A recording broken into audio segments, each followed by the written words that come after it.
Portrait of her.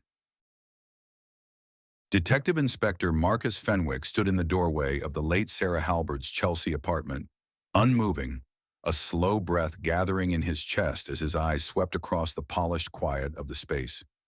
It was a home carved from elegance, glass, marble, and a peculiar softness that whispered restraint. Everything was curated. The soft ash rose walls, the wide oak flooring, the scattered artifacts that said everything and nothing at once about the woman who lived here. A minimalist sculpture in polished steel sat on the console table, flanked by antique books that hadn't been opened in decades. A large ceramic vase held dried hydrangeas the color of old parchment. And then there was the portrait. It hung above the fireplace, larger than life and infinitely more haunting. A digital canvas printed on canvas in hyper-realistic style. Sarah Halberd. Almond-shaped eyes the color of stormy sky, lips painted in the softest nude rose, and a gaze that didn't quite meet yours. The light had been captured perfectly. A cool glow that kissed the edge of her cheekbones, fell like a benediction across the line of her jaw. She looked more alive there than most women ever did in person. She had it commissioned 6 months ago, the uniformed officer muttered beside him. Artist's name was Klein. Does portraits for royals and old money types? Marcus didn't respond. He took another step inside. The air in the flat was perfumed, subtly, a scent he couldn't name. Gardenia, maybe, and something sharper, more modern. Not quite citrus, not quite alcohol, something that lingered. He wasn't supposed to be here yet. The scene had been cleared hours ago. Forensics had already come and gone. The body was in the morgue, tagged and waiting. And yet, Marcus needed to see the space himself. He always did. She'd been found in the bathroom. Shot once, execution style. No forced entry, no signs of struggle. Her name had already begun trending by mid-morning. Sarah Halberd splashed across every feed, attached to glamorous snapshots from old press events, award nights, and branding launches. To the world, she was the definition of modern elegance. Founder of Halberd and Company, the luxury consulting firm behind campaigns for Dior, Tom Ford, and an entire line of eco-conscious champagne. Intelligent, poised, elusive, the sort of woman that made men reckless and women wary. Now she was dead, and nothing made sense. Marcus moved through the room slowly. No rush. That wasn't his way. His mind was already sifting. The furniture layout, the lack of disorder, the untouched glass of wine on the coffee table, the way a cardigan had been tossed over the back of the velvet settee, an unconscious gesture, too casual for a woman murdered within an hour. The window in the kitchen was cracked open. A city wind murmured through it, the kind of wind London kept on reserve for early spring, damp, half-sweet, smelling of exhaust and distant rain. He opened the fridge. Green juice, almond milk, leftovers in glass containers, nothing expired. A single bottle of Dom Perignon waited in the side shelf, like a promise not yet broken. He wasn't supposed to be here, not tonight, but something pulled at him. Maybe it was the portrait. Maybe it was the woman in it. He took a seat in the wide leather chair beneath that painted gaze, removed his notebook, flipped to the first blank page. There were 3 names circled already: Waldo Levingston, Sebastian Caro, Olivia Morgan. Olivia had been Sarah's assistant, the one who called it in, but she was currently in hospital. Shock, trauma, a sedative drip. Unavailable for questions. That left Waldo and Sebastian. Waldo Levingston had been Sarah's earliest advocate, or so the press said. A media figure of staggering arrogance, wit, and poison-tipped commentary, he wrote for The Telegraph, contributed to the Financial Times, and had once dined weekly with the Prince of Wales. He was also, at 62, alarmingly single and openly possessive of the women in his orbit. Sebastian Caro, on the other hand, was the kind of man Marcus instinctively disliked. Wealthy by inheritance, photogenic, and perpetually tanned, he spent most of his days at Soho House or on yachts in the Mediterranean. He had been, up until a week ago, Sarah's fiancé. There were photos of them together all over the internet. The smiles too perfect, the hands always placed just a little too deliberately. Marcus had already spoken to both, briefly, but tomorrow would bring proper interviews, a proper unraveling. Still, he couldn't shake the feeling that Sarah herself had left a message in this flat. Something in the color palette, in the untouched wine, in the way that damn portrait looked through him, not at him. He studied her image now under dim lamplight. She wore a white blouse, slightly unbuttoned at the collar, tucked into pale gray trousers. No jewelry, no smile. Just that unreadable stare. Who had she been in those last hours? Lonely, afraid, or something else entirely? He stood and moved to the mantel beneath her portrait. The objects there were few: a thin brass lighter, a leather-bound copy of Anna Karenina, and a framed note in delicate cursive. He leaned in. The glass was dusty. To Sarah, the only woman I ever believed in. Don't disappoint me. W.L. He didn't have to check. Waldo Levingston. Controlling, arrogant, threatening, if one knew how to read between the lines. The door creaked behind him, and Marcus turned instinctively, but no one was there. Just wind pushing gently through the open kitchen window. He exhaled. The late hour was pressing on him now, tight and familiar. He should go. Yet something still held him. A strange pressure. As if something else lived here. In the stillness, watching. He checked his phone. One new message. Forensics confirms. .22 caliber pistol. Single shot to the temple. No prints. Time of death, approximately 9:45 p.m. He looked at his watch. It was just after 1 a.m. The city outside was hushed, washed in drizzle, car tires hissing faintly on the wet road below. He moved toward the hallway leading to the bedroom, his footsteps echoing faintly on the polished floor. The bedroom door was ajar. Inside, pale linens, ivory curtains, and a dressing table scattered with glass perfume bottles and gold-capped lipsticks. A woman's life paused mid-breath. He reached for the light switch. Behind him, a sound, too real this time. The door. Opening. Marcus turned quickly, moving back down the hallway toward the living room. And there, just inside the door, stood a woman. Her coat was wet, hair darker with rain, her face pale, wide eyes fixed on him. He stared. She stared back. Then, "Who the hell are you?" she demanded. His voice caught, his mind scrambling. "Sarah?"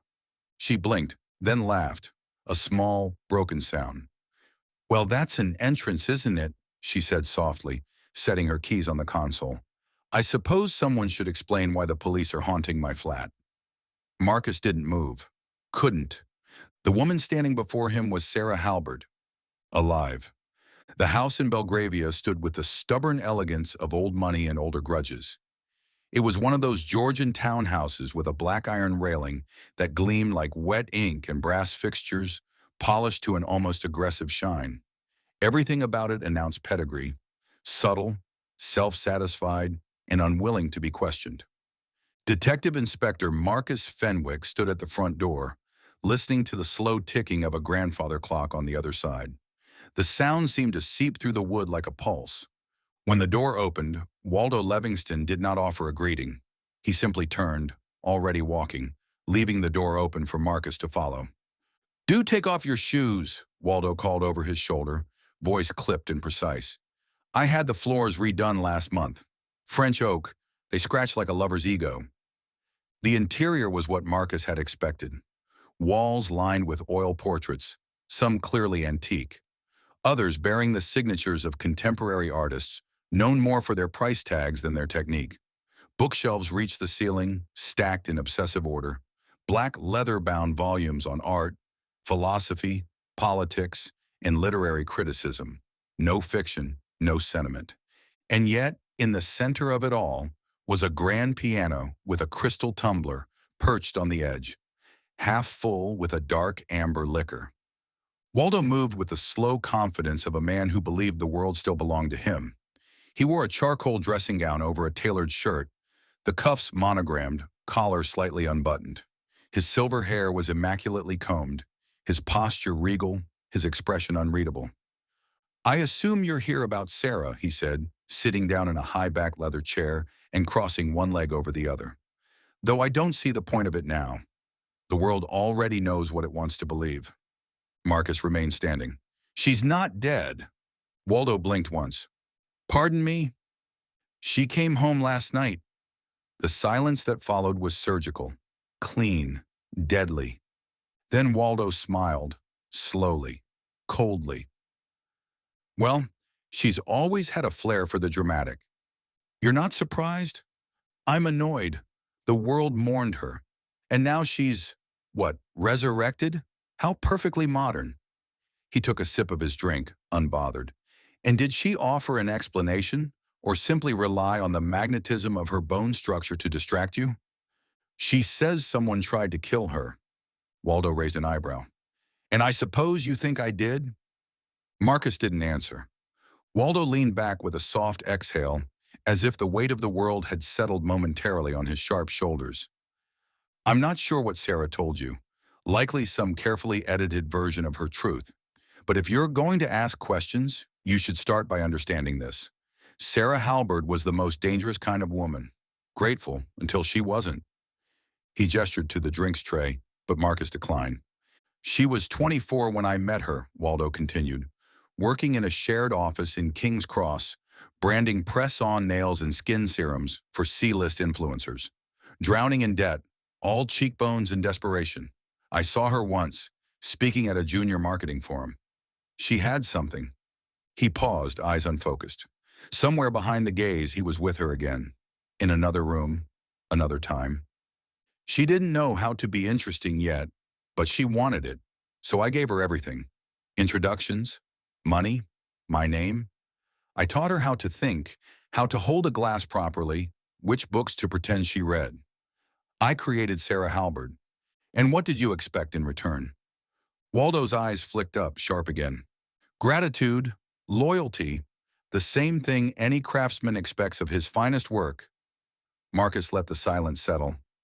Were you in love with her? Waldo laughed, short and brittle. Love? No, don't be crass. I respected her. That's far rarer. I admired her brilliance, her ambition. But she had no sense of loyalty. None at all. She got engaged to Sebastian Caro. Was that disloyalty? It was stupidity, Waldo said coolly. Sebastian is a walking complication in tailored trousers, a trust fund romantic with all the emotional depth of a puddle in July. He cheats compulsively, drinks too much, plays at philanthropy when he's bored. He's exactly the sort of man women like Sarah used to know better than to fall for. But she did. No, she chose him. There's a difference. Waldo drained his glass in a single motion. She knew what he was. That's what made it hurt. Marcus scribbled a note. And you resented that? I resented that she thought she could replace me with him. His voice was quiet now, but it crackled with something old and sharp beneath it. Marcus looked around the room again. It felt less like a home and more like a curated mind. Each object meticulously placed, each book a strategic declaration. There were no photographs, no signs of life. Where were you the night she was presumed dead? Waldo didn't flinch. At home, writing my column. You'll find timestamps in the file I submitted, emails sent, articles drafted. I even posted a scathing tweet about the mayor's new green initiative at 10:12 p.m. Quite proud of it, actually. And you hadn't seen Sarah recently? He hesitated, just for a moment. She'd stopped responding to messages. Typical Sarah. She withdrew when she couldn't control the narrative. What narrative was she trying to control? Another pause, then. She was unraveling. You won't find that in her social media, of course, or in the glowing PR blurbs she fed the world. But I knew. She was afraid. Of someone or something. I'm not sure what. I asked. She changed the subject. Why didn't you go to the police? Waldo smiled again. It was a smile made of bone and teeth. Because she wouldn't have wanted that. Sarah valued appearances, even when it cost her everything. As Marcus turned to leave, Waldo rose and followed him to the door. His tone softened, not out of kindness, but calculation. You think I'm a monster, he said. You wouldn't be the first. But tell me, Inspector, Have you ever created something beautiful, only to watch it walk away with someone who didn't deserve it? Marcus didn't answer. Waldo's voice dropped as he opened the door. Sarah survived this time, but I wouldn't be so sure about the next. The detective stepped out into the London afternoon. The sky was the color of smoke, a fine mist clinging to the pavement. Behind him, the door closed with a slow, final click. Back at his car, Marcus sat behind the wheel and stared at his notebook. Waldo had motive, jealousy, control. That strange, brittle anger men like him wore like a tailored scarf. But his alibi so far held. Still, something gnawed at him. Waldo hadn't asked if Sarah was safe. He hadn't asked where she was staying. He hadn't asked anything at all. Sebastian Caro greeted the detective in a private lounge on the third floor of the Argent, a members-only club in Shoreditch, so exclusive it didn't list its address publicly. The room was dim, curated in every sense of the word. Velvet drapes, warm amber lighting, a jazz track playing low and mournful through hidden speakers. Sebastian was already seated at a corner table, a crystal tumbler in hand, one leg crossed over the other. He looked less like a grieving fiancé and more like a man waiting for his next flight to St. Barth's. "You're late," he said as Marcus approached. "I wasn't aware I was on your calendar." Sebastian grinned, wide and clean-cut. "Everything in my life is on a calendar." Marcus remained standing. "You'll forgive me if I don't sit just yet." "Of course." Sebastian gestured to the drink in front of him. "Whiskey? No? That's all right. I drink enough for both of us." The charm was there, polished, rehearsed, almost lazy. He was handsome in a catalog sort of way. Tan, effortlessly lean, cufflinks shaped like lions, and a tailored wool blazer that probably cost more than Marcus's monthly rent. "You were engaged to Sarah Halberd," Marcus said, voice flat, "until 2 weeks ago." Sebastian raised an eyebrow. "Until she disappeared, you mean?" "She called it off. Text message. Very 21st century of her." "You didn't see her after that?" "No, I thought she needed space. Sarah was dramatic. You may have noticed." "Where were you the night of her supposed death?" "Dinner at the Ivy Club, then back here. Stayed the night. Their records will confirm it." He gave a small smile. "I have a certain way of being remembered, even when I try not to be." Marcus didn't write anything down. He simply studied him. Sebastian sipped his drink. "She's alive, isn't she?" he said softly. Marcus didn't react. "I saw it in your face the moment you walked in, the way you looked at me, like I was wasting your time." Sebastian leaned forward, lowering his voice. "So what happened? Did she fake her death, or did someone else do her the favor?" "She claims someone tried to kill her." "And I suppose she pointed the finger at me?" "No, not yet." A flash of amusement passed through Sebastian's eyes. "That's progress." Marcus took the seat across from him now, hands flat on the table. "What kind of relationship did you and Sarah have?" Sebastian chuckled. "What a question. Intense, public, complicated. Does that cover it?" "Not remotely." Sebastian leaned back, gaze drifting toward the nearest wall, where an abstract painting hung like a bruise on silk. "She was brilliant and exhausting. You couldn't just love Sarah. You had to survive her. Everything with her was layered. Nothing simple. If you gave her roses, she'd ask what you were apologizing for. If you didn't, she'd accuse you of indifference." "Sounds difficult." "It was." He paused. "But she was also unlike anyone else. You didn't meet Sarah. You experienced her, and once you did, you were never quite the same." Marcus allowed a beat of silence. "Did you love her?" Sebastian's jaw tensed, just slightly. "I wanted to. I tried. But love with Sarah always felt like trespassing, like you were somewhere you didn't belong." "Did she know about your affairs?" Another pause. "Yes. She tolerated them. She pretended not to care." He looked at Marcus directly. "But she did. Sarah wanted control. She just never wanted to admit it." "You don't sound very broken up." "She left me. That's not the same as losing someone." "Did you want her dead?" Sebastian's smile returned. Now that depends on the day. Marcus sat with that answer for a moment. Did she ever tell you someone was threatening her? No, Sebastian said. But I wouldn't be surprised. She had enemies. Most women with real power do. Who? Sebastian finished his drink in one long swallow, then set the glass down gently. I could name a dozen. Former clients, ex-lovers, jealous rivals. She had this way of making people feel like they were the only one in the room, and then vanishing before they could prove it. And Waldo Livingston, Sebastian made a low noise, almost a groan. Waldo, now there's a man who needs to be sedated or exorcised, obsessed with her, treated her like a doll he built from scratch. I used to joke he'd stuff her and mount her in his drawing room if he could get away with it.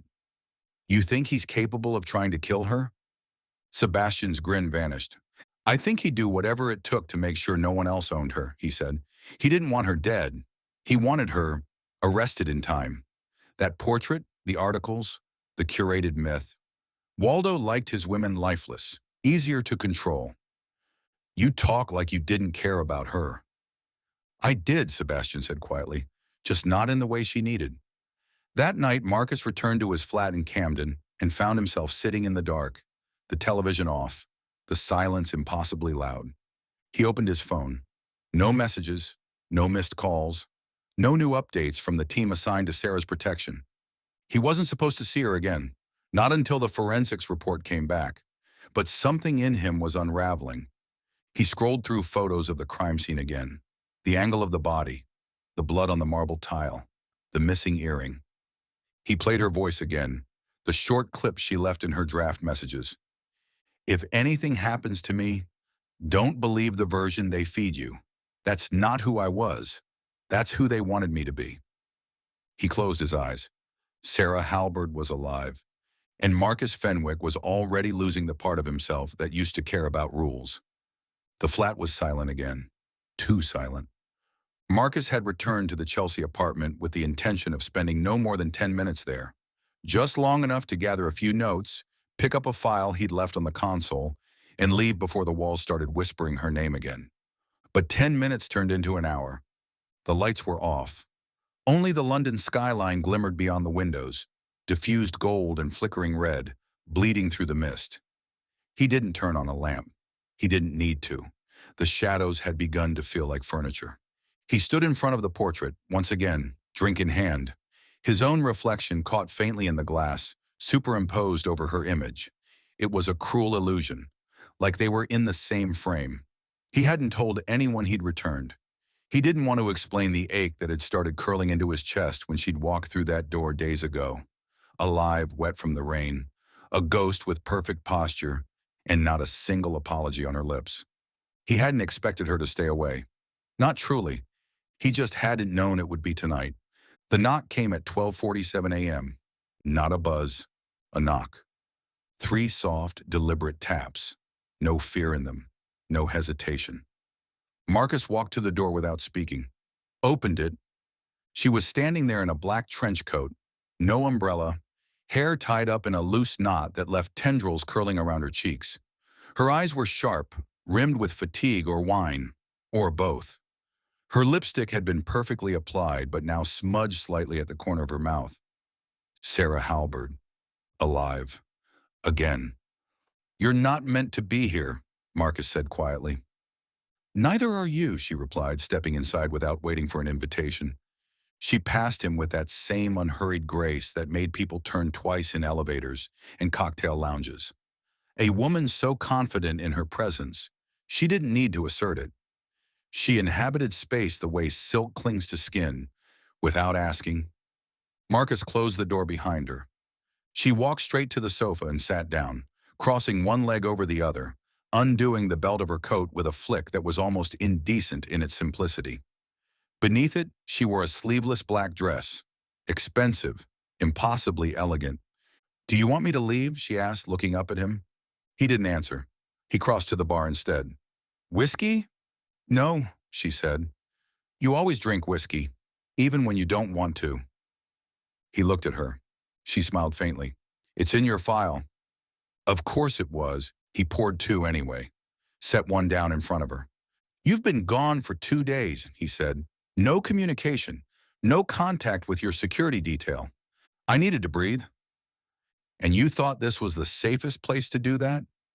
She looked around slowly. "It's the only place I ever felt real." Marcus didn't sit. He leaned against the counter, drink in hand. "You're making this difficult," he said. "No, you're trying to solve me like a puzzle." Her eyes narrowed. "I'm not a puzzle. I'm the photograph you keep flipping over, hoping there's more written on the back." He walked to the fireplace and stood beside it. "You still haven't told me what happened." She leaned forward, elbows on her knees. "And you haven't told me what you believe." "I believe someone tried to kill you, and I believe you know who." "I think I know who." "That's not good enough anymore." Sarah's voice softened. "Is this you being a detective, or a man I've made inconvenient for himself?" His breath hitched, barely. She stood and walked toward him, leaving her drink untouched. The click of her heels on the floor sounded louder than it should have in the hush of midnight. She stopped just a foot from him. "Do you want to know who I was the night they tried to kill me?" she asked. He didn't speak. "I was scared, but not of death.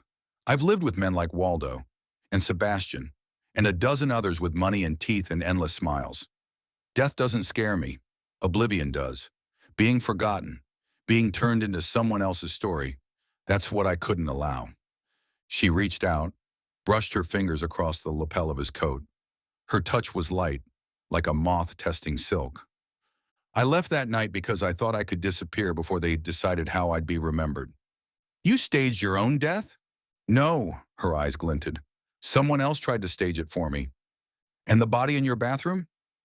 "Olivia, my assistant. Do you know why?" "She wore my coat. She carried my phone. She answered a call meant for me." Her voice cracked, just slightly. "I think they got the wrong woman." He felt a sick twist in his gut. "And you left her there?"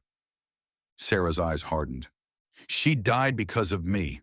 Don't think for a second I sleep through the night. But what do you expect me to do, Marcus? Go on television? Cry in public? Let the men who built me and tried to erase me win again?" He stepped back, trying to collect himself. "You think it was Waldo?" "I think it was Waldo." She stepped closer. "But I know it was Sebastian." That stopped him cold. "You told me you didn't know." "I lied." Her voice was barely above a whisper. "I had to be sure you weren't one of them." "You're playing everyone." "I'm protecting myself." He shook his head. "That's not protection. That's war." "I've been at war since I was 24. They stood in silence for a long moment. Then softly, almost imperceptibly, she leaned in. He didn't stop her. Her lips brushed his cheek. Her breath was warm, her voice even warmer. "You should arrest me," she whispered, "before I ruin you." And then she turned, walked back to the sofa, picked up her coat, smoothed it over her arm. "I'll be gone by morning," she said, "if you let me." Marcus didn't move. He watched her walk out. It was raining when Sarah stepped out of the cab. Not a polite London drizzle, but a cold, spiteful rain that knifed sideways through the streets.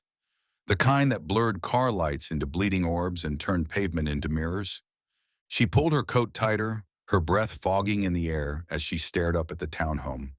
3 stories of white-painted restraint, shutters drawn tight like secrets behind closed lips. It was empty. Had been for months. Her name was still on the lease. She keyed in the code at the gate, 6 digits she hadn't used since she'd walked away from her old life, heels clicking down the marble hallway. Tears she refused to shed burning behind her eyes. She hadn't wanted to come back, but she needed something from here. Something hidden, something that could end everything. Inside, the silence was complete. Her heels echoed faintly on the tile as she walked down the hallway, past curated mirrors and tall vases, with dried eucalyptus from a shoot she barely remembered. The place smelled of dust and rosewood, abandonment in its most civilized form. The living room looked exactly as she left it, staged, lifeless. Her old world, frozen in time like a showroom, velvet cushions fluffed, coffee table books fanned just so. Everything had always been arranged for someone else's gaze. She stood still in the center of the room, and let the memory take her. 6 months ago, Waldo had been seated in the wingback chair, swirling scotch in a cut crystal glass. He'd been lecturing her on presence. Again. "Your image is a promise," he had said. "People don't pay for talent, Sarah. They pay for the illusion that they're part of it." She'd smiled, nodded, said all the right things, then locked herself in the bathroom and screamed into a rolled towel. It had been like that for years, politeness on repeat, applause for manipulation. Waldo called it mentorship. Sarah called it survival. She moved to the bookshelf now, second shelf from the bottom, behind a row of vintage magazines in a hollowed-out art book that looked like an auction catalog. She pulled it out, flipping past pages until she found the small black flash drive taped to the spine. There, her insurance. She tucked it into the inner pocket of her coat, then paused. She could hear it now. Something faint, a soft hum. She turned. The alarm panel was glowing. That was wrong. She hadn't reset the system. Someone had. She moved toward the kitchen slowly, heels silent now on the carpeted hall. Her hand hovered above her pocket, fingers brushing the small, legal-grade pepper spray she'd started carrying again. In the far corner of the kitchen, she spotted it, a wine glass on the counter, half full, red, recent, and beside it, a note, scrawled in a hand she knew too well. "You shouldn't have come back, L.S." Her chest tightened. Sebastian. He'd been here. He was watching her again. She backed out of the kitchen, heart thudding, the ghost of old panic threading through her spine. He'd always been unpredictable, not cruel, not in the way Waldo had been, but dangerous in that soft, golden boy way, the kind of man who'd whisper comfort into your ear with one hand around your throat.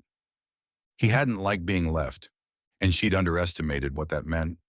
She took the side exit, out through the back garden, through the gate that opened onto the alley behind the property.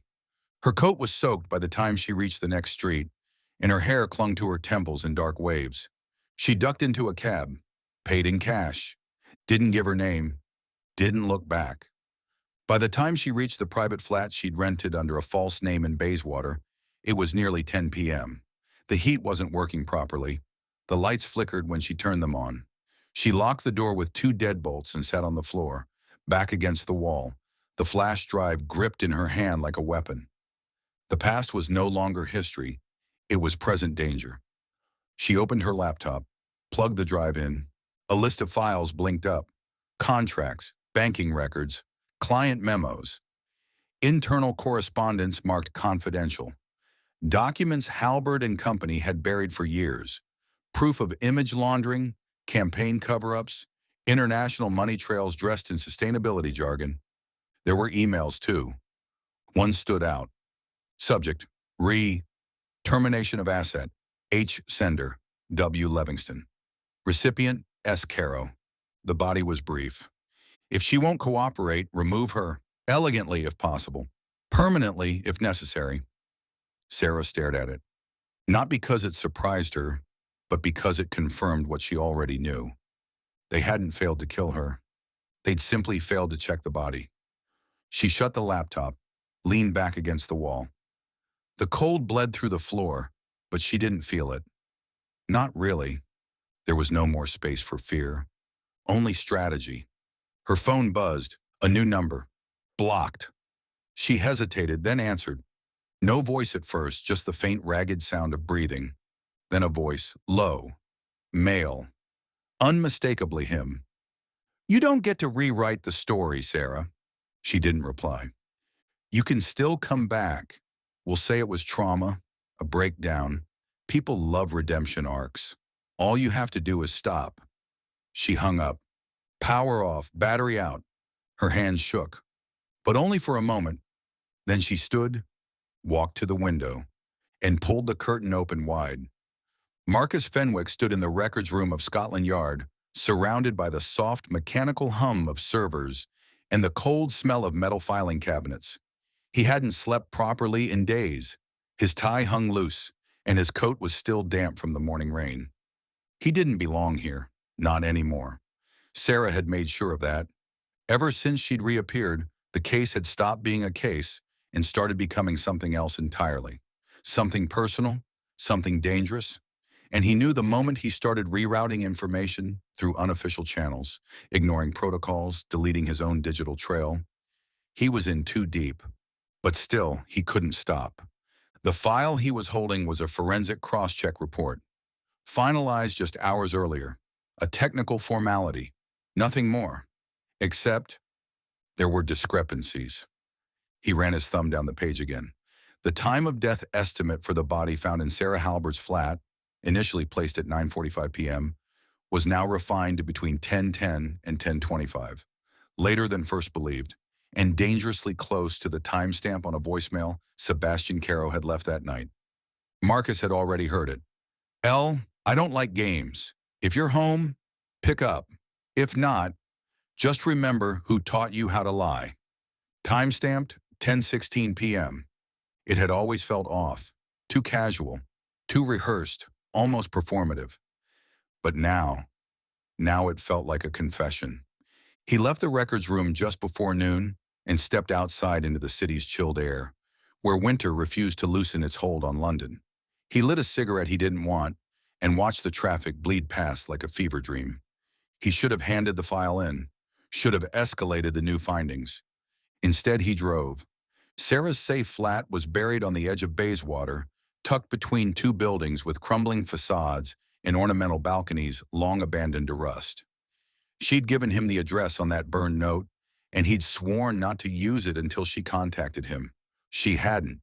He knocked anyway. Once. Twice. The door opened halfway. She didn't smile. Neither did he. "Something's changed," he said. Sarah didn't ask what. She simply stepped aside. Inside, the flat was stark, sparse. A single chair beside the window, a small desk, a mattress on the floor dressed in plain gray sheets. Her coat was draped over the back of the chair. Her hair was down. She looked softer here, less curated, like the real version of a portrait only he had seen. He handed her the file. She read it in silence, then quietly. "They're getting sloppy." "No," Marcus said. "They think you're finished, that you'll run again, or stay quiet." She looked up at him, something unreadable flickering behind her eyes. "Will you arrest me?" she asked. "For what?" "Existing." Her smile was dry. "Lying, surviving." "I'm not here to arrest you, Sarah." "No," she said. "You're here because you don't know who else to trust." Marcus walked to the desk. There were papers scattered across it, contracts, names, redacted emails, all connected to Halberd and Company. His fingers skimmed over a list of clients, politicians, billionaires. A single name underlined in red, M. Doveston. He froze. "Michael Doveston?" he asked. "The minister?" "He's one of them," she said. "The campaign he hired us for last year, it wasn't just image consulting. We scrubbed entire voting records, ghosted files, created a new digital past. You've seen his polls lately. I know his bodyguards. I've had drinks with his chief of staff." "Then you know how deep this goes." Marcus shook his head. "And that makes you dangerous too," she added softly. He turned to look at her. Her posture was composed, but her eyes were glassy. "Tired?" he asked. "I'm always tired." She crossed the room and took the file from his hand, closed it, set it gently on the table as though they were handling a corpse together. Then she looked up at him. "I can't do this alone, Marcus." It was a simple sentence, and somehow more terrifying than any threat, because in it she was handing him a line, tight as wire, and asking him to walk it with her. He stepped toward her. "Why me?" he asked. "Why not someone cleaner? Safer?" She exhaled. "Because I know how you look at me when you think I'm not watching, like I'm something you don't want to want." "That's not—" "Yes, it is." Her voice was low now, almost sad. "And maybe that's the only honest thing in this entire mess." He should have walked away, should have turned and left before he let her break him open. Instead, his hand lifted, almost without thought, brushing her hair back from her face. "I can't protect you from this," he said. "Then don't," she whispered. "Just see me." And he did. In the next breath, he kissed her. It wasn't careful or clean. It was fractured, desperate.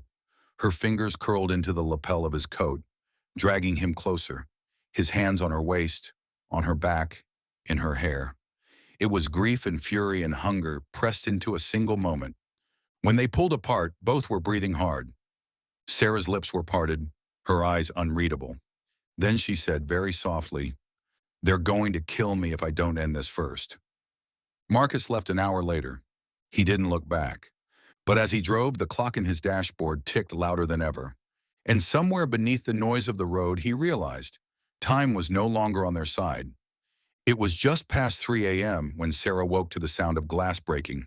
Not a window, not something dropped. A mirror. The kind of sound that doesn't echo, but slices. Sharp and decisive. A final punctuation mark to silence. She didn't scream. She moved slowly, deliberately, hands trained by months of fear. She was already on the floor before her breath caught up with her heartbeat. The flat was dark. The power was out. The only light came from the street lamps beyond the curtains. Thin gold slivers stretched across the floor like knives.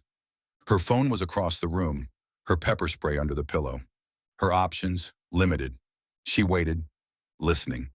There were footsteps, soft, slow, deliberate. Not police, not Sebastian, not Waldo. Someone else, someone who didn't need to announce himself. She reached under the mattress and wrapped her fingers around the cold metal cylinder. Her heart pounded so loud she swore the man in the next room could hear it. But the steps didn't come closer. They stopped. Then a voice, low, almost amused. "Did you really think this would end differently?" She knew that voice. Michael Doveston, the minister, the name in red ink on her files. She rose slowly, backing toward the bathroom. She needed the corner. She needed the shadows. Another crash, louder this time. A lamp, maybe. Or a chair. She didn't know. Her hand fumbled for the phone, finally grabbing it. She tapped Marcus's number with trembling fingers. No signal.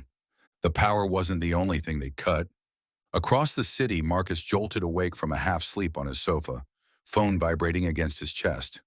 A number. Unlisted. One ring. Two. He answered. Dead air. Then static.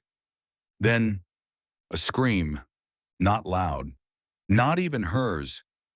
But something breaking. He knew. He knew. By the time Marcus reached the flat, the door was hanging open, barely attached to its frame. A neighbor stood in the hallway, pale, barefoot, whispering into a phone. There was shouting. Then silence. "I think she's hurt." Marcus didn't answer.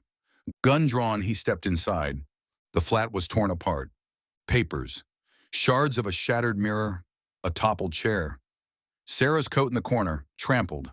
A smear of blood on the floor near the desk. And Sarah, slumped against the wall, her face pale, her breath shallow, hands slick with blood. He dropped beside her. "Sarah." Her eyes flickered open. She managed a weak smile. "They were looking for the drive." "Did they get it?" She shook her head. "Here." She pressed something small and hard into his palm. "Put it somewhere they can't reach." He pressed his other hand to the wound at her side. It wasn't fatal, yet, but deep. Sirens began to wail in the distance. Someone had called them, finally. She clutched his hand tightly. "Don't trust the uniforms," she whispered. "Not all of them. Some of them are his." "Whose?" She didn't answer, just closed her eyes again. She woke hours later. Hospital bed, white sheets, monitors beeping like a cruel lullaby. Marcus sat beside her, hair tousled, eyes sleepless. She turned her head, winced. "Where is it?" she asked. "The drive?" She nodded. "I have it," he said. "Locked away. Not even the department knows." "Good," she whispered, "because that's the only thing keeping me alive now." He looked at her, something dark and tired in his gaze. "You said someone inside the force was working with Doveston. I don't know who, but someone tipped him off." "And Sebastian?" Her eyes hardened. "He'll come back. They all do." Outside the hospital window, the city rolled on. Men in suits, women in heels, buses full of strangers, horns, news tickers, morning fog.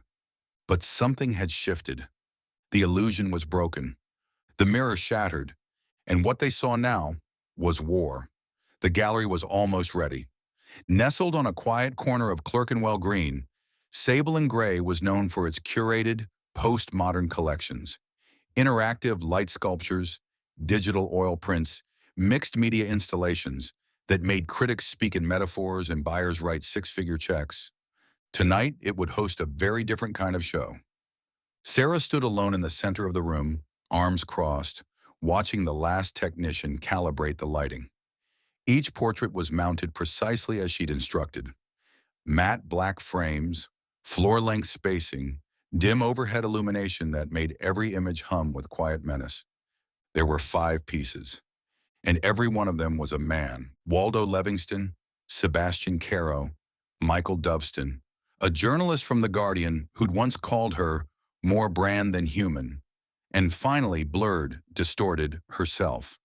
Not the curated Sarah, not the legend, the wreckage, the aftermath. The woman who crawled back from the grave wearing stilettos and revenge like matching earrings. It wasn't art, it was a warning. Marcus arrived just after 7, dressed in charcoal. No tie, unshaven. He looked like a man walking toward a line he didn't expect to come back from. She turned as he approached. "You shouldn't be here," she said softly. "I know." He stopped beside her, stared at the first portrait. Waldo, mid-sentence, lips half-curled in that perpetual sneer. "You're going to provoke them," he said. "I'm not provoking them," she replied. "I'm showing them I'm not afraid. Fear keeps people alive." Sarah turned to him, her expression unreadable. "Not me," she said. "Fear made me easy to erase. That version of me is dead." She led him into the back of the gallery, where the office was dimly lit and empty. There were stacks of mock-ups, guest lists, and a bottle of champagne chilling in a brass bucket. Marcus sat. She stood, back to him. "They sent someone to the hospital last night," he said. "A nurse. I caught her unlocking the drawer where your effects were stored. No ID. She was gone before I could stop her." Sarah didn't flinch. "They're desperate," she said. "Doveston knows I have the drive. He's losing control. You need to release it." "I'm not ready." Marcus stood. "What are you waiting for?" Sarah turned slowly. "For the end," she said. He walked toward her now. Not fast, not angry, just steady. "You're planning something," he said. "I've always been planning something. This is beyond exposure." She didn't deny it. "They made me into a weapon," she said. "All I'm doing is pulling the trigger." "And what if you hit someone who didn't deserve it?" She stepped closer. "Then maybe they should have ducked." For a long moment, neither of them spoke. The air between them thickened, not with anger, with recognition. He saw her now, not as a victim, not even as a survivor, but as a strategist, a conductor, a woman who had stopped asking for justice and started designing her own version of it. He should have been afraid, but he wasn't. "You know I can't stop you," he said. "You won't want to." She was right. Outside, the guests were arriving. Art critics, socialites, politicians who didn't yet realize their portraits were confessionals. Inside, Sarah walked toward the doors in a black satin dress, minimalist and lethal. Her hair was pinned up. Her heels echoed across the gallery floor like gunshots. The night was hers. Marcus didn't follow her. Not yet. He watched her go, something inside him already unraveling. He didn't know if he was her accomplice or her alibi, only that he would follow her to the end, and maybe further. They arrived one by one, Waldo in a 3-piece pinstripe suit that hadn't been fashionable in 15 years, accompanied by a publicist with hollow eyes and trembling hands. Sebastian, in designer casual, navy blazer, black shirt open just enough to suggest carelessness, his usual smirk blunted by nerves. And Doveston, last, flanked by 2 security men who stayed outside by the door, pretending to be bored. His suit was impeccable. His expression was not. Sarah greeted none of them at the door. Instead, a woman in a silk blouse and earpiece offered champagne and vague smiles, ushering them through the hushed gallery like any other opening. Waldo paused in front of his portrait, his brow furrowed. It wasn't flattering. He was seated, legs crossed, a copy of the Financial Times in one hand. But the image had been altered, subtly. His eyes were wrong, too pale, lips too thin. There was something about the tilt of his head that made him look like a taxidermied animal in a gentleman's study. Sebastian frowned at his own. It showed him shirtless in bed, holding a phone, back turned, clearly post-coital. A woman's hand lay across his chest, but her face was blurred out. It wasn't Sarah. It could have been any of them. It could have been all of them. Doveston didn't pause at his. He walked through the space as if trying not to be impressed, but the tension in his jaw betrayed him. At the far end of the room, the fifth portrait waited, unlabeled, untitled. Sarah. But not the curated version. It was a raw, digital abstraction. Fractured facial geometry, a single eye in focus, surrounded by broken lines and blurred edges. Lips open in a scream that had no sound. The color palette was brutal. Grays, reds, and the pale blue of cold steel. She was both subject and message, a woman breaking apart and choosing to stay that way. At precisely 8 p.m., the lights dimmed. A projector flickered to life, and Sarah appeared, not in person, but on screen. A pre-recorded message. Her voice was low, crisp, formal. "Welcome. I'm glad you came. What you're looking at isn't art, it's evidence." A ripple of discomfort moved through the room. Sebastian glanced at Waldo. Waldo turned sharply toward the projector. Doveston stood perfectly still. "You've each participated in the creation of a fiction, a woman, a company, a brand. You helped build me, and then you tried to burn me when I stopped playing your game. Now I'm writing the final act." The screen changed. It wasn't subtle. Documents, screenshots, names, wire transfers to a PAC front linked to Doveston, PR contracts showing falsified environmental records, emails from Waldo to clients instructing them on how to manage sexual misconduct allegations. And finally, the email. "If she won't cooperate, remove her." Waldo paled. Sebastian muttered something under his breath. Doveston stepped forward. "Turn it off." But no one moved. The room held its breath. "You've got 5 minutes to leave. After that, the files go public. All of it. The drive is secure. I am not bluffing. You know me well enough to believe that. But if you stay, if you think you can salvage your image, then let's see who bleeds best on canvas." The projector died, and Sarah appeared in person, stepping onto the raised platform at the far end of the room. She wore red, not crimson, scarlet. It clung to her like vengeance. Her hair was pinned high. Her eyes were lined in black. She didn't smile. She simply stood there and waited. Sebastian moved first. He crossed to her, jaw tight, voice low. "What do you think you are doing?" "I'm ending it." "You think this is justice?" "No," she said. "This is design." She stepped past him. Waldo tried to follow her, but Marcus appeared beside him. "You need to leave," Marcus said. Waldo scoffed. "You're protecting her now? You think she's some fragile little flame you can keep from going out?"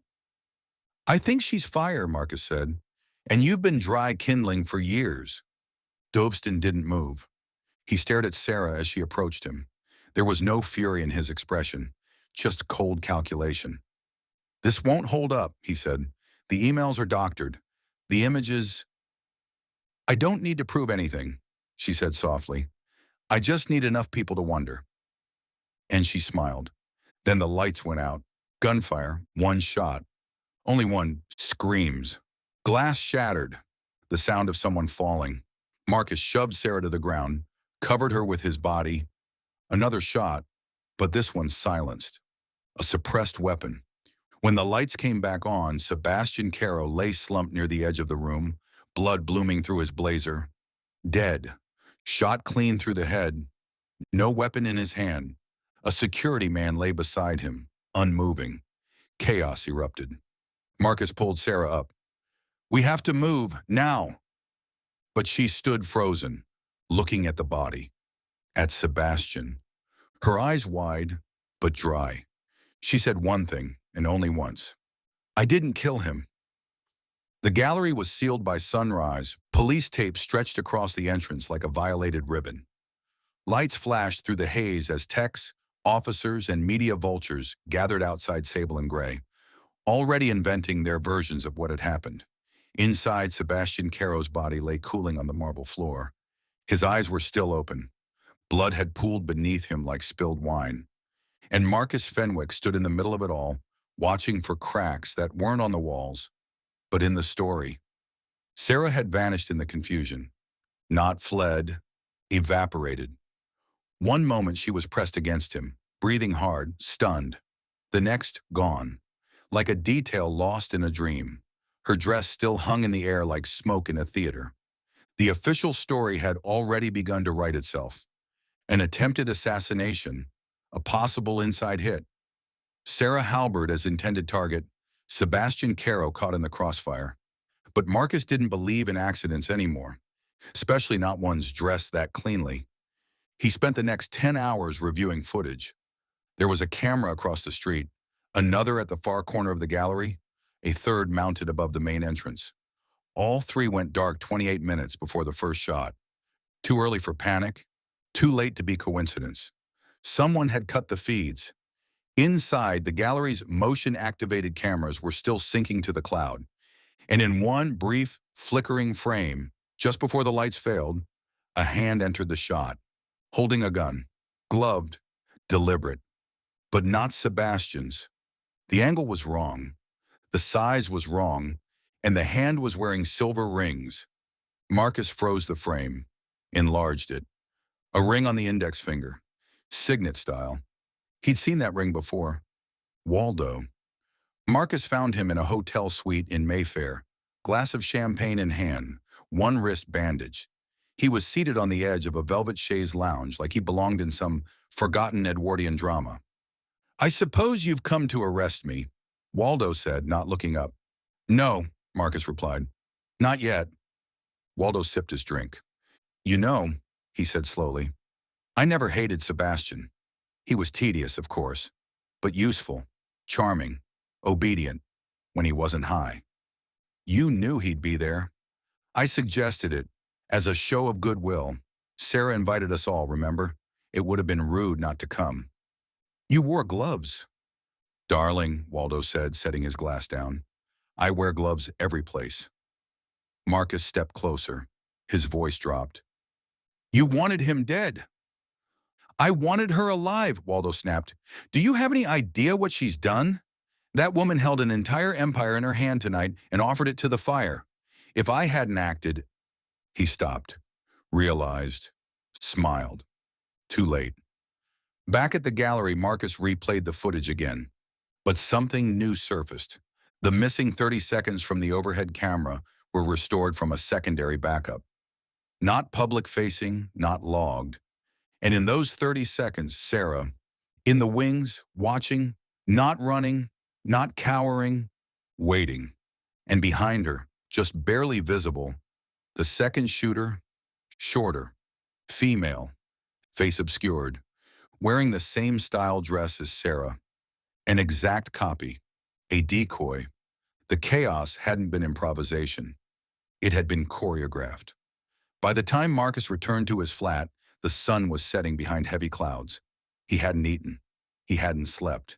His shirt was wrinkled. His hands shook. She was already inside.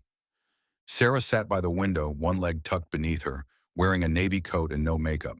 Her face looked tired, but not broken. She didn't look at him. She said one word. "Waldo?" "Gone," Marcus replied. "Disappeared from the hotel 20 minutes after I left." She nodded. "He won't come back. Not unless it's to kill me." Marcus stepped closer. "You planned it." Her silence was answer enough. "You used a decoy. I needed an exit. And Sebastian?" She looked at him now. "No, that wasn't me." "But you didn't stop it." "No," she said, "I didn't." He didn't ask why, because he already knew. Sebastian had been a liability. Waldo had turned execution into theater, and Sarah had let the curtains rise.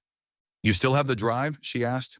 He nodded while she rose, walked to him, close enough to smell the ghost of jasmine in her hair. "You still trust me?" she asked. He didn't answer. "Then give it to me." His hand went to his coat pocket, paused. He searched her face for doubt, found only certainty, only resolve. He handed her the drive. Her fingers closed around it, and for a moment Marcus wondered if this was the end. Not of the story, of him, but Sarah only smiled. "Good," she said, and slipped it into her coat. 3 weeks later, the news broke. It began with a leak. Anonymous, strategic, devastating.